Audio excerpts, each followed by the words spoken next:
Welcome to Glowing Success. My name is Heidi and I am your host. This podcast is for beauty entrepreneurs. Join me weekly as we dive into the beauty industry's ins and outs, from business strategies, top-selling services, and taboo topics. I will be interviewing industry leaders with empowering stories and game-changing insights. Let's illuminate your path to success together. Let's jump into this next episode.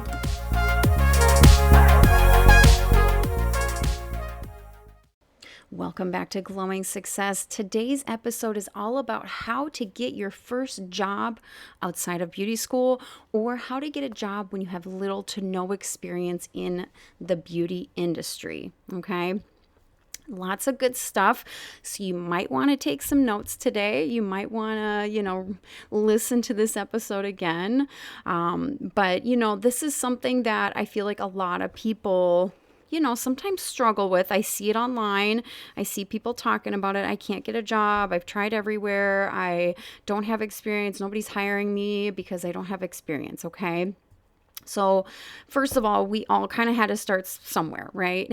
Every single person in the beauty industry had to start somewhere, had to get their experience somewhere, had to experience the industry in some way to impact them to even go to school, right? So let's just start there. I definitely have done that. So my first job in the beauty industry was when I was 16 and I worked at Great Clips. So I worked front desk, I opened, closed, I swept hair, I cleaned the retail shelves, I did inventory, I put, things in Barbicide, I folded towels. I did anything and everything that Great Clips location needed me to do.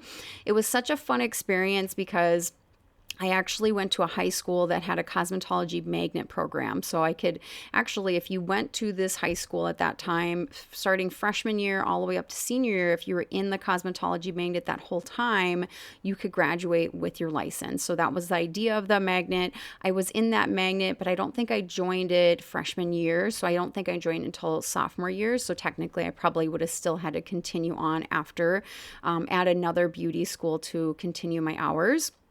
But there's a whole nother story behind that one. But anyway, part of that program is they suggested us to get a job in the industry because they were saying, hey, this will really help you not only understand the industry and understand what happens in salons and spas, but this is really going to help you get jobs when you're actually licensed. And I hold that to be true today. So if you haven't, gotten any experience in the industry, don't be afraid to take a front desk position. Don't be afraid to work at Ulta or work at a beauty counter and, get that experience of working inside the salon, inside the industry, because that is going to help you in so many different ways. It's helped me be a better business owner over the years. It's helped me with customer service. It's helped me organize things in ways that help with businesses. So really, really think about that. So if you're listening and you're like, I have no experience, but I'm licensed now, don't throw away that offer that happens to be that front desk position instead of that, aesthetic position or the position that you're really desiring. Okay. But first we'll go back into that, but let's dive into your cover letter, your resume, your presence, your interviewing, because those all matter as well. So let's say you're like, I'm going to shoot for the fences. I am going to apply to every place that I know is in the area that I want to work at. So obviously let's look at the things, logistically speaking. So you don't necessarily want to make a huge drive if you can help it. So trying to find something that their commute isn't terrible, right? Because then you're going to stick to that job a little easier. You're not going to have that one hurdle. So look at areas, obviously look at things that align with you, your personality, like how you like to live your life, right? So, and I highly suggest going in and dropping your cover letter and resume off. But before you even do that, we're going to talk about your cover letter first. So obviously address your cover letter to whoever the hiring manager is for that location. So call ahead and say, hey, I just want to know who your guys' hiring manager is. And then they'll probably tell you the person's name. Boom, got that down, because we want to address the right person when we are looking for a job somewhere. You'd be surprised of how many people get this wrong, how many people don't attach a cover letter. Your cover letter is your opportunity to really give an intro about you, give a little taste of about you, and more than just what your experience is on your resume, okay? So this is an opportunity for you to align things with that business. So a lot of businesses will have probably like their mission statement or their vision statement, or like what are they about? What is their whole shtick, right? So obviously put that in the cover letter. If they're about, enhancing their client's experience in organic ways, well, that needs to be important to you too. Okay. So do a little research on the location, do a little research who the hiring manager actually is for that location, and physically drop off your cover letter and resume. And I say this because there's all too many people that are just doing it online. And a lot of businesses do request that you do it online, don't get me wrong, but still drop it off in person, even if they request you to do it online. And the number one reason is because we're trying to make a lasting impression, right? So we're trying to get that business and that staff and those people to recognize you, to remember you, to be like, oh yeah, that was the girl that I had a good time with. So let's say you go in and you say, hey, I really just want to drop off my cover letter resume. Would you have an opportunity for me to get a tour today of your location? And if the front desk person says, no, that's fine, I'll just take it and I'll give it to the hiring manager, thank them, talk about how beautiful the salon or spa is, and then be on your way. But if they do give you a tour, that's an opportunity for you to dive a little deeper into making that first impression last a little longer, right? Say, that is an opportunity for you to kind of talk with that person, whoever is giving you the tour, and really ask them, like, how do you like working here? Like, oh my gosh, it's gorgeous. Wow, I see that you guys use this product line, da da da da da. So making that connection, building that rapport with them. And so your resume. So let's say you don't have any experience on your resume in the beauty industry. That's okay, because any other job that you've had in your life probably has transferable skills. So that means, like, let's say you've had any kind of customer service in your background. Well, we have a lot of customer service that we do in the beauty industry, especially being a professional. You're going to have to be interacting with clients. So highlight those skills. Say, I have excellent customer service. Highlight that part of that job. So really make those skills stand out to the person that's reading it. A lot of times, there's different things that people say about this, but my true thing is only put your resume on one page. So narrow it down maybe to, your last 3 jobs, your last 2 jobs, that really, and highlight those skills, because nobody's going to want to look at a resume that's 2 pages. No, you already have a cover letter. So you already have 2 pages right there, a cover letter and a resume, okay? But pinpoint those skills that transfer, okay? That's really important, because they want to know, hey, what do you have that you already possess that it could be valuable to my business, number one, and to be building a team and to be building clients, okay? So really skill focus. Now, if in beauty school, let's say you got some achievement awards or things like that, because they do that, right? You get, I know at the beauty school I went to, they had awards. You have, student of the week, or you had most retail sales. There's all sorts of awards you can get in beauty school. If you got any of those awards, highlight those awards on your resume. Highlight those awards even in your cover letter if you would like to, okay? So those are some tips when it comes to cover letter resumes. Now, when it comes to actually getting your interview, so let's say you're like, I did this, it got me my first interview, obviously research the business once again. So we're researching, what are they about? What matters to this business? What's their vision and mission statement?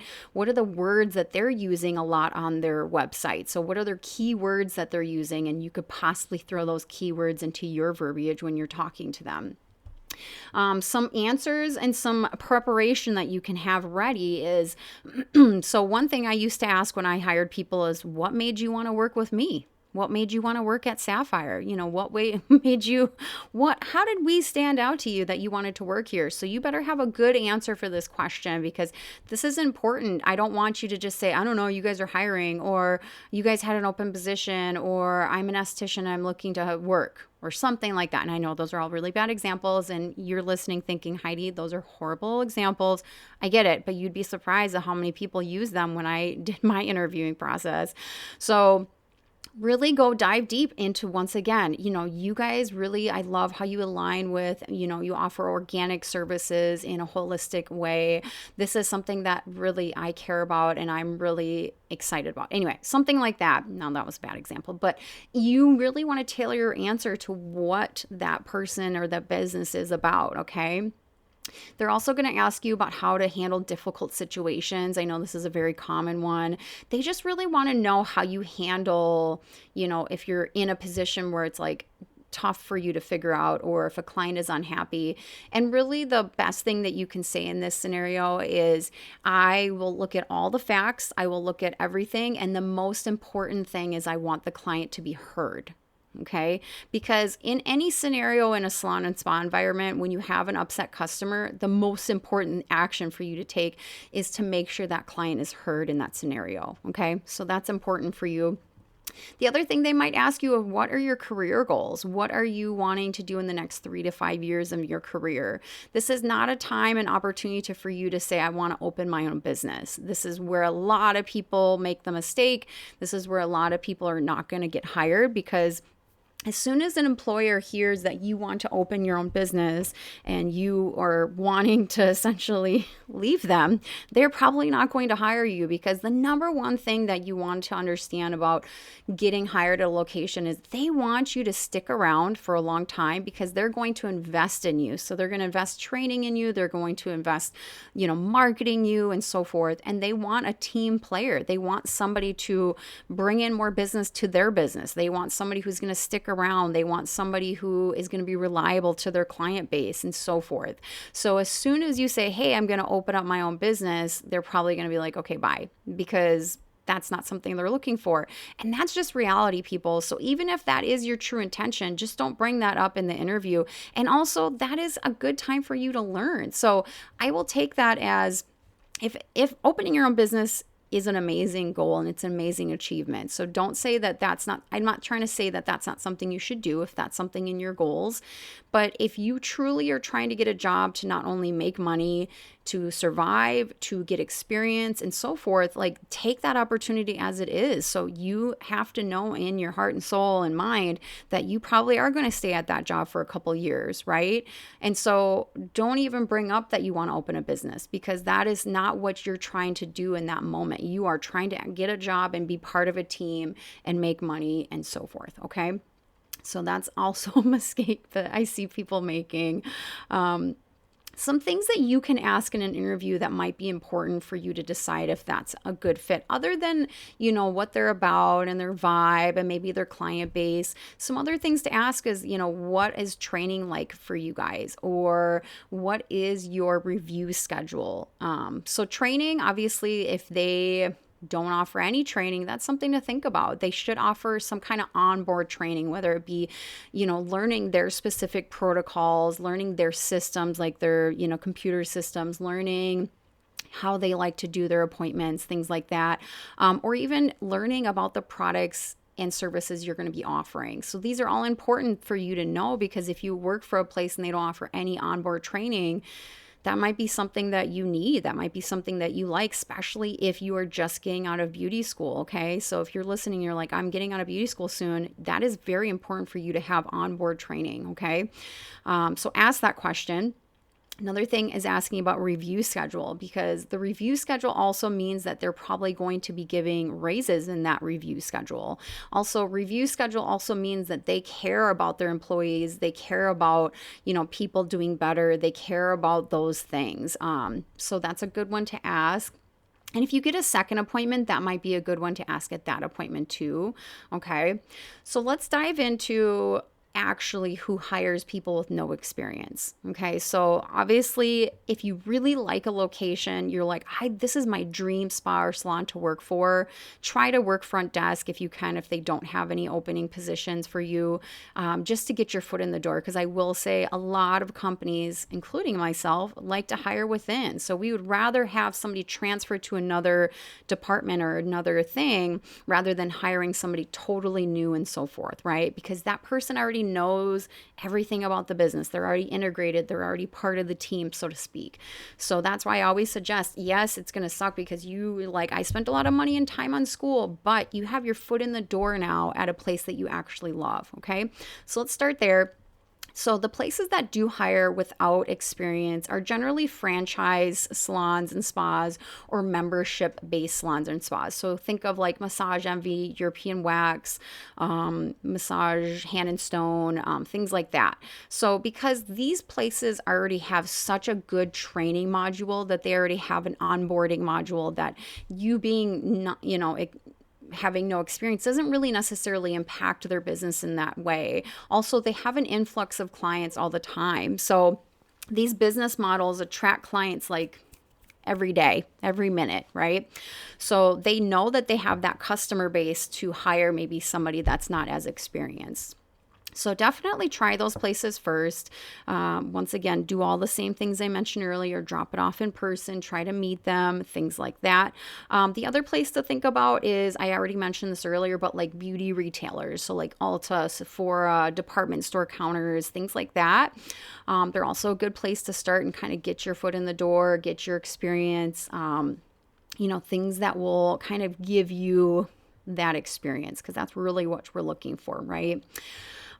So those are the two places I would start. Obviously, it's harder to do a smaller salon and spa because they really are depending on you to bring those clients in the door. They're really depending on you to, not be something that they have to spend a ton of time and money on to get those expert skills out of you. So I would say those are harder positions to get. And those are the ones that, yes, if you're super passionate, try front desk and things like that. Okay. But everybody starts somewhere. Everybody has their experience. Like I shared earlier, I started at Great Clips, and look at me now, 23 years later, and I'm still in the beauty industry. I've had a lot of jobs. So I did not go to school to be a professional and actually graduate until I was in the industry for 10 years. So, I had front desk positions at other salons and spas. Of course, I didn't always work at Great Clips. I worked at some high-end salons. I worked at, a larger kind of chain salon after that. So I've had a lot of different experience, but that experience, like I said earlier, really helped me be an amazing business owner, really helped me with the back end stuff that I would have probably learned the hard way and expensive way, like marketing, like inventory, like overhead costs, like ROI, stuff like that. So really take every experience that you can get in this industry as valid experience, as experience that's going to get you somewhere else that you need to be or want to be, okay? And you are going to have those times and those days where you're like, okay, I want more. And that's great. And set those goals and keep those goals ahead of you. But just know that what you're currently doing, if you are working front desk in a salon, let's say, and you're listening and you're like, I am doing that currently, but I really want that position that I actually went to school for. Just know that you're working in that direction. So anything that can get you in that direction is good. Okay. So if you guys felt a lot of value from this episode, please share with your other industry professionals. I really think that the more information we share with each other, the better. We're always helping each other in this industry, and that's amazing. Obviously, if you have time, go down and review this episode, like and follow, of course. But I hope you guys found some encouragement with this episode to know, yes, I am going to get a job, I am going to get experience, or I'm going to go above and beyond to get that job that I'm really loving. And thank you for listening. I